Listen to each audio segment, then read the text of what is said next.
welcome back to Let's Talk Shop.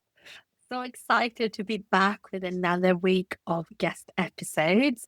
Today I am joined by Morena. We have known each other for quite some time now, so I'm really excited to have Morena on the podcast and hear all about how she has grown her wholesale because she's taken a slightly less traditional wholesale trade show route than perhaps some of the other brands that you hear from all the time on the podcast. So it'll be really interesting to hear a little bit more about that. And she's also been really good at actually visiting and pitching in person. So I'm sure we'll dig into that too. So welcome, Morena. Thank you so much for joining me. Hi, everyone. Thanks for having me. It would be great if you could perhaps introduce yourself and your brand. Yeah, sure. So I'm Morena. I am the founder and the designer maker at Codes. I have been creating mainly statement jewellery. So Art Deco inspired pieces. I have been creating aromatherapy diffuser jewellery. And one of the latest ranges, it's been 3 years now, so it's been a while, but it's glasses chains. Amazing. And actually, you have a little bit more of a story, I think, to why you started your Yeah. business. Do you want to share a little bit? Sure, sure. I started like many crafters, just bought random craft materials for a necklace that I wanted that I couldn't really find on the high street, and then ended up with extra materials and started creating products. But then further down the line, after about 4 years in, I did a rebrand and I went into a deep dive into the why. I had started Codes, and not many of us start with a why, but it is one that now I know, looking back, it really helps because it keeps it like to keep it all tied together. I realized I had been using jewelry growing up to express negativity and personality, something that I usually people do with lots of different things, obviously clothes and accessories, but also through hair. And unfortunately, I lost my hair when I was about 12 because I have alopecia. So that was a big realization that I had been like jewelry has always been a vehicle. And then making the jewelry, I think, just became an extension of that. And through that rebranding, I spoke to a lot of people and realized a lot of people out there are doing exactly the same. So they're using jewelry to express themselves. And so people maybe wear them for a job interview. So they communicate a bit of what their personality is like. And somebody wore them in front of the Queen. So that's the why. And now it has been shaping everything else around me. And it's good to have that because it keeps you going with a goal and keeps you going forward. I love that. I also feel like you have gotten, I don't know, maybe privately you've always done this, but I feel like you have throughout the years I've known you gotten so much more comfortable not wearing like a wig. I hope that's Yeah. okay to say. And it's Yeah, just been yeah, yeah. nice to see that maybe your business has given you that too in one way. Yeah, absolutely. I think I ended up wearing what I was not really preaching, but what I was doing with the jewelry, I started to then applying it to my personal life. Because for years and years and years, I was hiding behind wigs, and it kind of fueled some imposter syndrome on so many different fields. It's been quite a complex journey. I meet people that get alopecia straight from day one. They go without nothing. For me, it's taken probably a good 20, 25 years to get to a point where I can wear nothing or wear a headwear of some kind. That's usually because I'm cold. I hope you don't mind me saying this, but if you're in London and have alopecia, I run the support group for Alopecia UK as a volunteer, and it's just a Oh, place for no. people to come. I think It's just that's a big place for, great. yeah. So I was thinking, yeah, that I am trying to do awareness also by not wearing wigs and be more but myself, I suppose, but also trying to give back to the community because the charity supported me when I started my journey. It Oh, can be quite yeah. isolated. There's not a lot of people. Is there like a website or a link or something that we can put in the show notes for that? Yeah, I think it's just alopecia.org.uk, and you can find lots of information from support to actual information about wigs or medical things. Yeah. And for your group that you run? There's a London page. So I think it's alopecia.org.uk, and then it's probably /London. Yes, that's the one. Oh, There's amazing. groups all over the country. I should say there's groups all over the country. So if anybody needs to be put in touch with another group leader, I can also do that. Amazing. I'm sure we all spend time on Instagram and social media. I'm sure if they message you, you can help them. Yeah.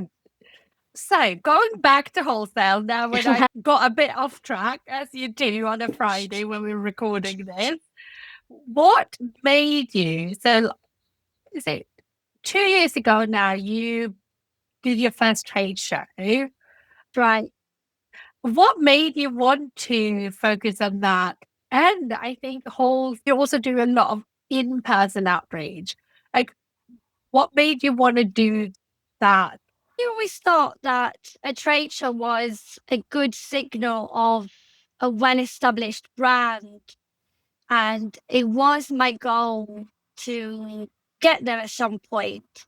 And unfortunately, as you know, I had some issues in trying to take part, signing up, I should say, into one of the gifts trade shows. But I was ready to do one. So I looked around and I found a trade show within the optical industry. It's called 100% Optical.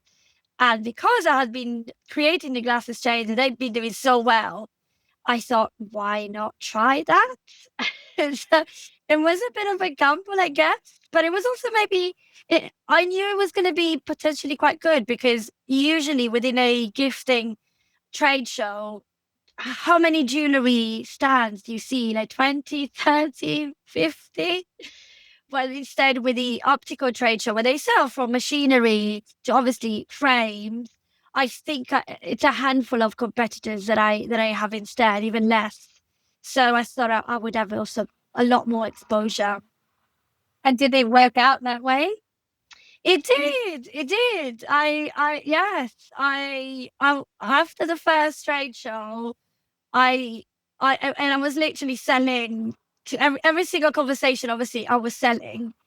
And I remember going to the bathroom and then selling in the queue for the toilets to somebody. So I thought, okay, after this, I cannot say that I am not a sales person. I'm 100% not a sales virgin now anymore. I think that you've taken lots of brave steps. We actually, years ago, I don't know how many years ago did we go to Brighton? Must be almost coming up to 4. I don't think it's Maybe, 3. yeah. It's more like 4. Yeah, well, we went to Brighton, a few people, and then I kind of waited outside the shops, and like Morena and like the other people had to take turns and go and pitch in person.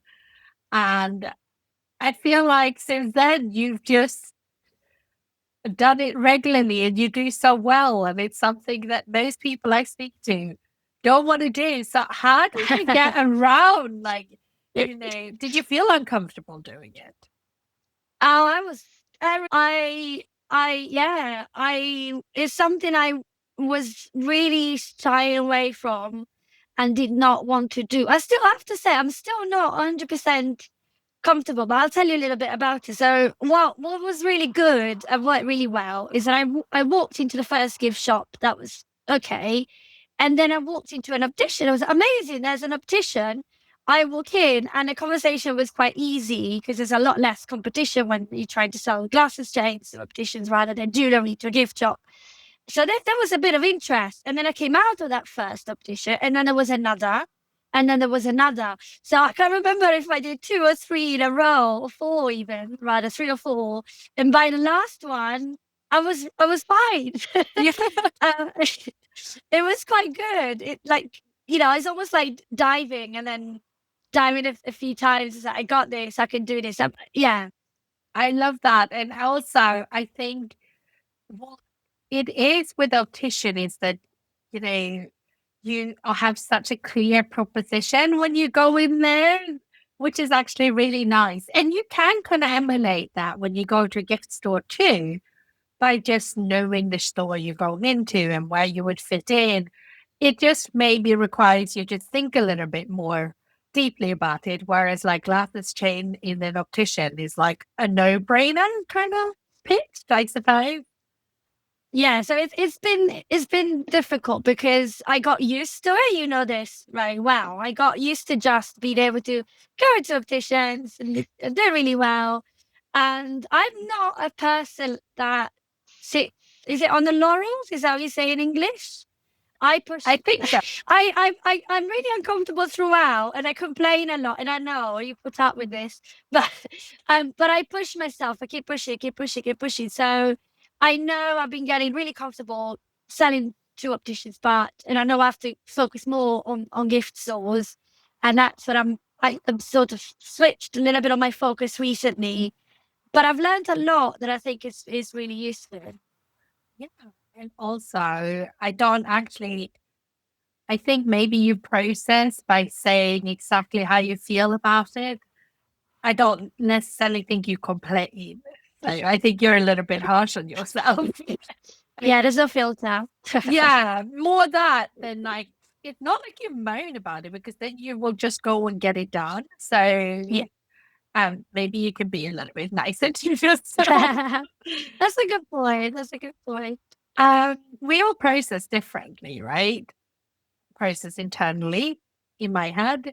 You maybe process more when you talk it out loud. Yeah, 100%.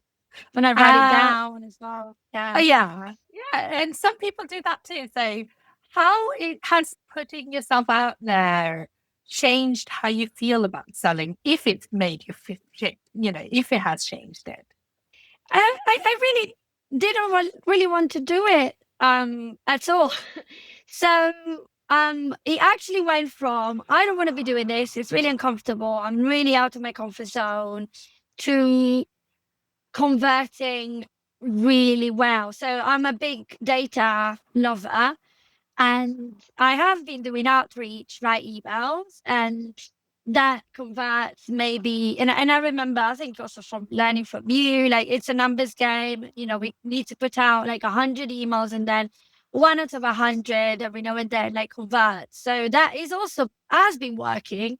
But then I've also been walking into opticians, and I would do maybe 5 in one go. So I would target an area of London or up to 7 and get 1 to 2 orders, which is like there and then on the spot. And recently, I've realized I can take a card payment as well on the spot.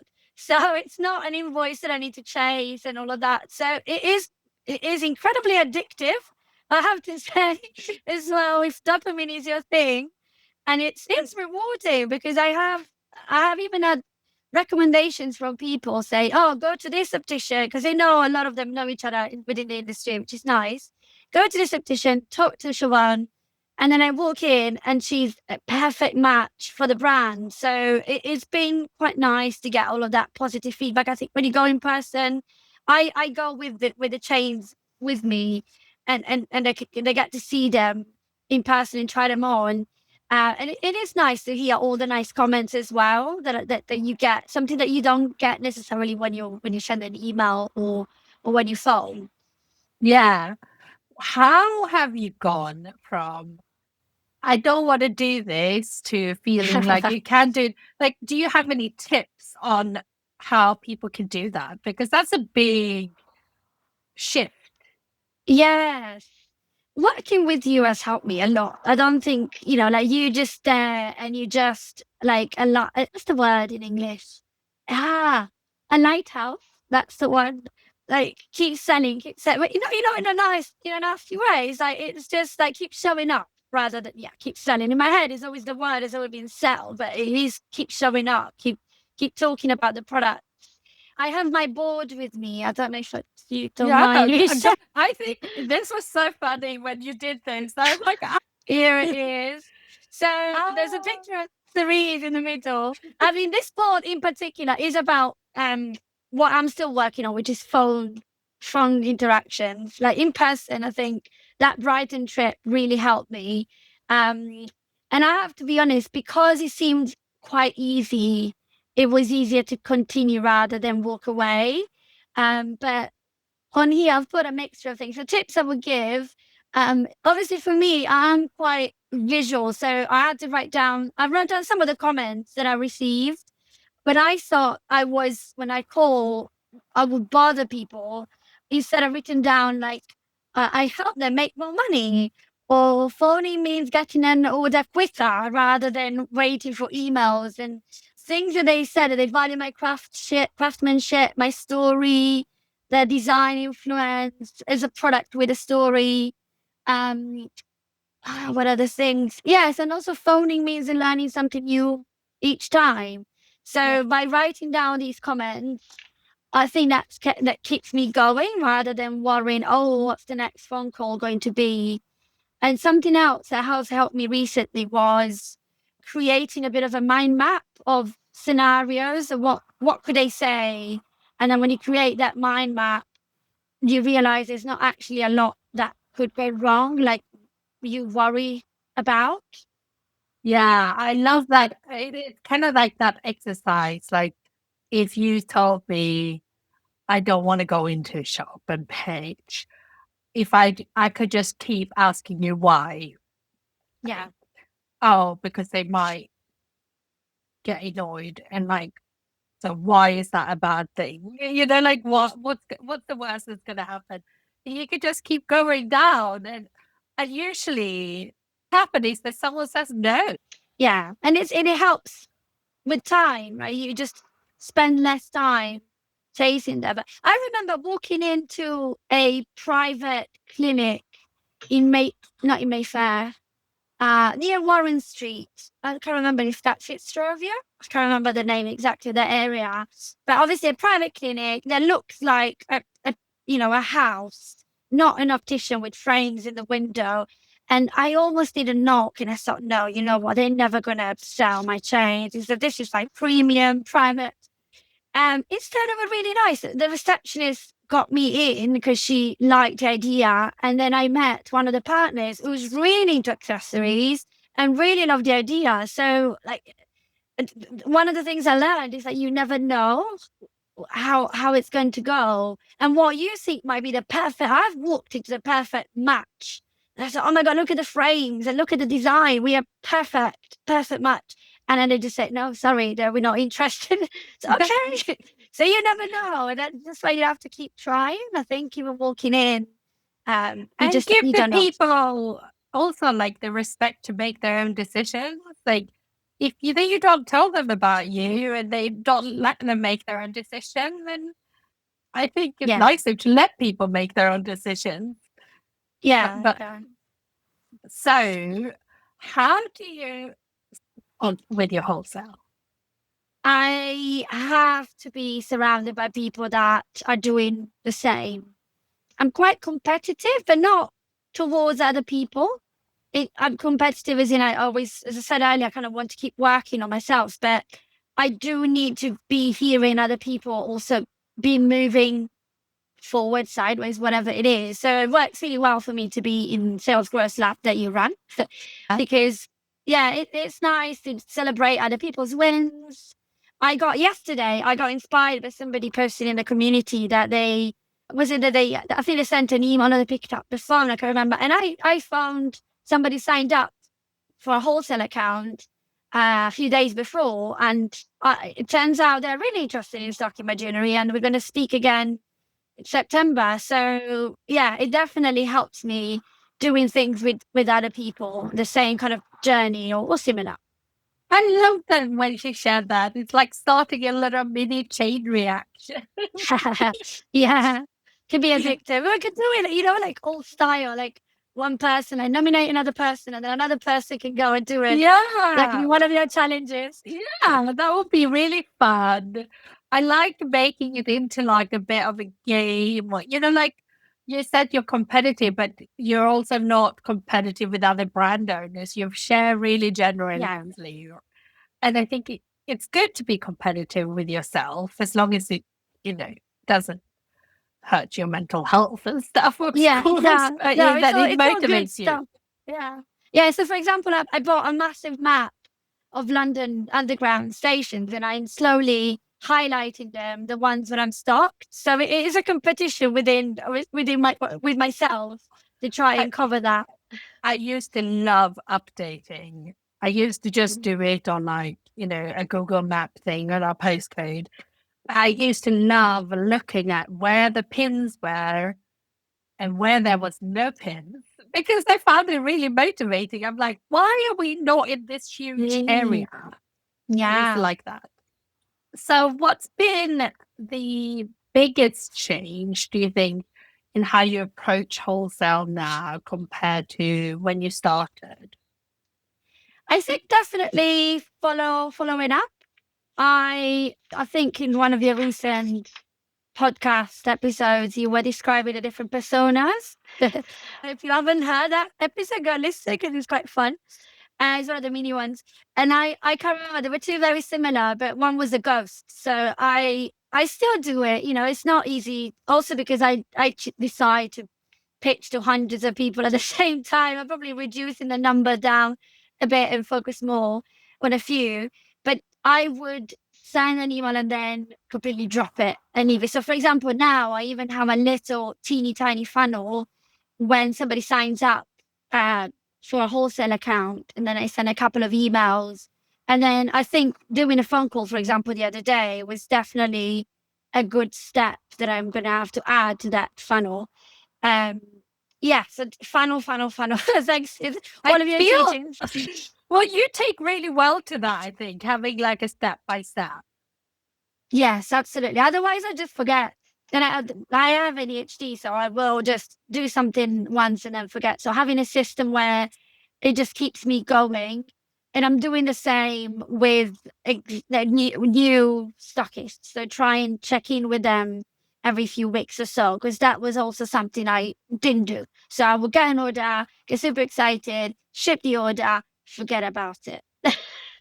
So now I'm working on that, and it's still work in progress, but it's already brought quite a lot of results in people reordering quicker than I thought And do would you do. find that helpful? But like, we talk here a lot of talk about like how ADHD and running a small business kind of provide both challenges and actual, good things too. I mean, like in our small business community, I would say, I don't want to say percentage, but a lot of business owners within the kind of product based small business kind of UK based businesses are ADHD, right? Admitted, they talk about it. But Mhm. how have you learned to work with that? What works for you?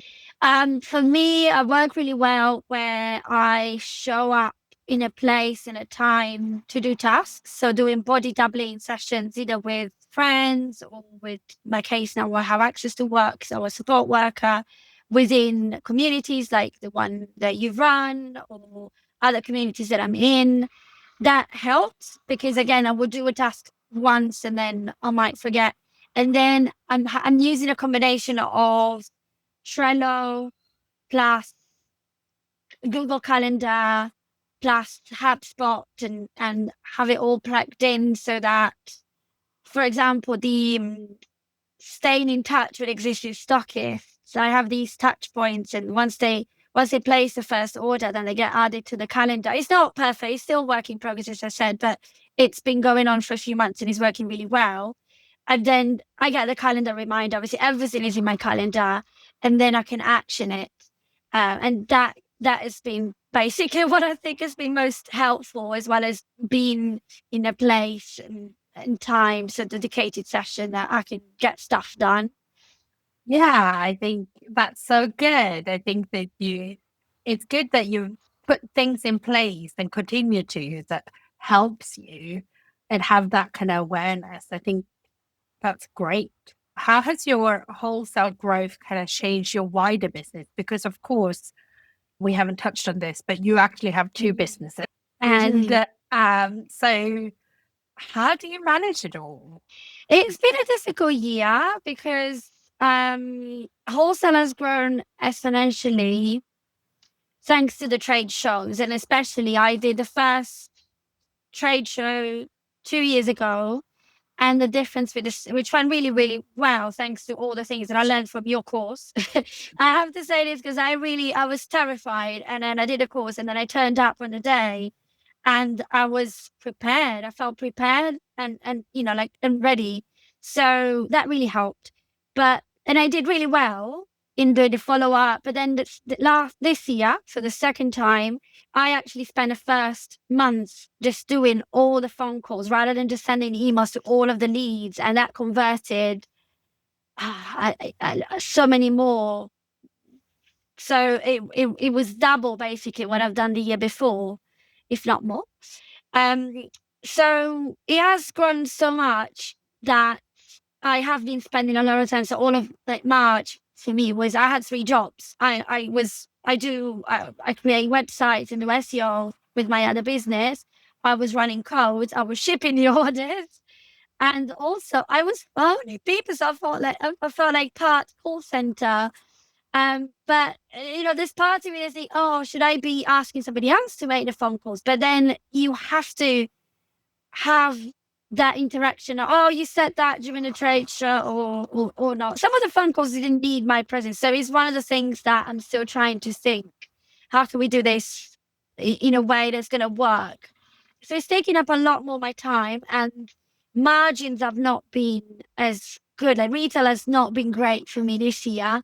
So I've not seen as much of a profit as the years before. So that has been a bit of a cold shower. But as I said, I'm constantly reviewing things through your guidance, as well as the retail guidance, and working how I can do fix think that it's not uncommon, when you start doing more wholesale and maybe you end up having a little bit less time for your retail sales. Then it's kind of like before you have really jumped quite a lot on your volume, it becomes like, because obviously retail is often higher margins. So when that goes down and your wholesale goes up, but then it has to like go up quite a bit before it evens back out, if you will. I'm not explaining this very well, but maybe I need to do a proper graph on this. But it does have like, it's almost like when you go VAT registered, if your turnover is, I think the limit is 90,000 or something now, right? You almost have to know that to make the same, you have to make maybe 120 or something. And then everything after that is growth again. So it evens out. But yeah, I think that's a challenge for sure with wholesale. So it's so disheartening when you're feeling that. Yeah, I think it's for example, I was relying really heavily on Etsy for sales up until Christmas the year before. So no, not 2024, Christmas 2023. And the sales there dropped by 80%, which is huge when it's 80% of your revenue. So that happened regardless of me. Oh yeah, Actually, wholesale saved me. Like if I wasn't doing wholesale, I'm not saying I will close, because I don't run costs. I don't have staff, so I don't have costs that I can't sustain necessarily. So I can still keep going. But wholesale, I think, saves me in the last year and a half, because otherwise it would have been peanuts. yeah. So I'm looking forward to see what happens to retail. I think a change is gonna happen. I think COVID, it skewed everything. And you hear these lots and lots of podcasts and talks. So I'm excited to see what's next and what's going to happen. The mix. I'm doing one thing. It's one thing I'm trying it out is a private WhatsApp community, because again, there's so much saturation of social media, and not people not necessarily seeing your posts. And it actually has been working really, really well. I love that. So it's retail, like creating unique pieces rather than the regular stuff. But it's retail on a more focused ways. And then I wanted to experiment with that, and that is actually doing quite well. So we'll see. I guess that's a little bit like people used to have their Facebook group and sell in them years ago. Maybe Yeah. those still exist actually. So maybe, but yeah, it sounds really interesting. Has growing your wholesale kind of changed what you want for your business at all, or like change your goals? I've never had really big, big goals. So I know, and I've had this conversation before where if I want to grow exponentially, I would have to close the other business. And I love what I do with the other business. I've been creating websites since I was a teenager. So it is my passion still. Both of these other businesses. So it's, it's a choice I don't want to make. So I don't want to necessarily grow exponentially, but in a way that I can also sustain.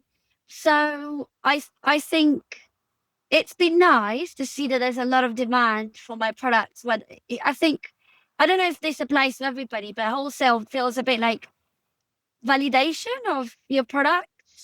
Because retail is okay, you don't really hear back, but you have more conversations with your stockists and having reorders also, that also all goes into helping with that. So I think I'll just keep going the same slow growth that I've always had, well, organic more than slow, and see potentially. I've been trying to get into a second trade show, but financially still not possible. Um, so that would be nice if that happened. Yeah. No, I mean, that's a great goal.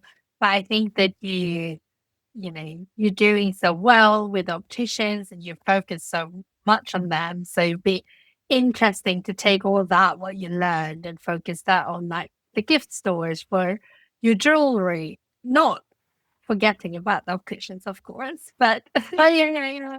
There's so many places I can contact still with the aromatherapy. There's so much I can do. Like I can contact spa shops and yeah. wellness shops. I've not even started to, I know they're there and I need to start collecting those ones. There's just so much I could do. So I know there's potential. I just need a clone. Yeah. Yeah, we all need a clone. I feel, but at least like once you have wholesale systems in place, I'm not saying it doesn't take time because of course it takes commitment and time and energy, but it kind of continue, once you kind of got a system that works for you, it becomes a lot more systemized and you know that you can, if you have an hour in your schedule, you can just jump in where you left off instead of first scrolling on Instagram thinking, what should I post?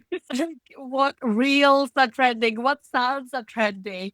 I think that it gives you like a constant, okay, I have it some time, I can do this. Yeah, and I think having doing the body doubling sessions that really work for me. Um, I use it today to send some of the outreach emails that I was supposed to send to some potential stockists. So it's, for me, that's the way, definitely. Having a system there, but then having a place and a time to show up with somebody to hold me accountable and to do it. Yeah, sounds good. Did they found Yeah. that? One of the things I am trying to ask all of the guests this season is what has been your proudest wholesale moment so far? Oh, when I did the first trade show, so thanks to all of the work that I've done with you and the awareness that I have of the gift trade shows, of visiting gift trade shows and see the stands of a handmade business as opposed to a stand of um, a regular frame supplier. Well, some of them are amazing, but there's some within the optical trade show industry. So some of the stands are a bit clinical, they're a bit Yeah. dry, and it could be like informational, not necessarily product. So I brought this bright green and yellow stand. I really worked really hard on the design because I brought that kind of handmade and craft design into the trade show. And within the optical industry, there is a person that buys into different opticians, keeps them independent, and gives them advice, like business advice. And he now owns, I think, about 350 different ones. Yeah, so I am trying. I'm stocked in a couple of places within this. They're all independent, so you all have to contact them individually, which is good. Um, but yeah, I'm trying to get into the whole group. But I had a representative of the group passing by my stand and stopping for a chat, and then he said, "Oh, yes, I heard about you. You're disrupting the industry," and I was like, "Oh, that was Amazing. amazing." So yeah, so that was so cool to hear, and that's exactly what I set out to do because I wanted to stand out. And I will keep remembering that whenever got a little bit of doubt, when I need to reach to somebody or phone, I try and remember that. I love that. I also have like another thing that I know that you're proud of. That is a fun fact. We touched on it quickly in the beginning, but like the person, you have this picture of someone wearing one of your products, seeing the queen. I think that's like such a unique thing to have. Yes. Yeah. To have a customer decide to wear one of my pieces to meet the queen, to represent, she had blue hair and this geometric necklace. So she's clearly like, she's a stereotypical person that I described at the beginning, like expressing herself through obviously her jewellery and accessories for the most important meeting of your life. Yeah, that was a really proud moment. I'm saving up the money to buy the rights for the picture. Because one day, well, I have to say, it was impossible to buy the photo before the queen was dead. So now, then I called back and I checked, and now that she's dead, I can buy the rights. So yeah, it's something that was very special. Yeah, I mean, I think that's such a good thing. I wish Getty Images would just make it a little bit cheaper. Maybe we can send them this podcast and say, "Hi, can you give me a deal?" Yeah. I don't know how they run their business, but I mean, it would be nice. Anyone has an in with Getty Images, um, reach out. And Yeah, it's me. before we go, can you maybe tell us where people can find you and buy from you? And I guess both for Codes, but also for your website and SEO work.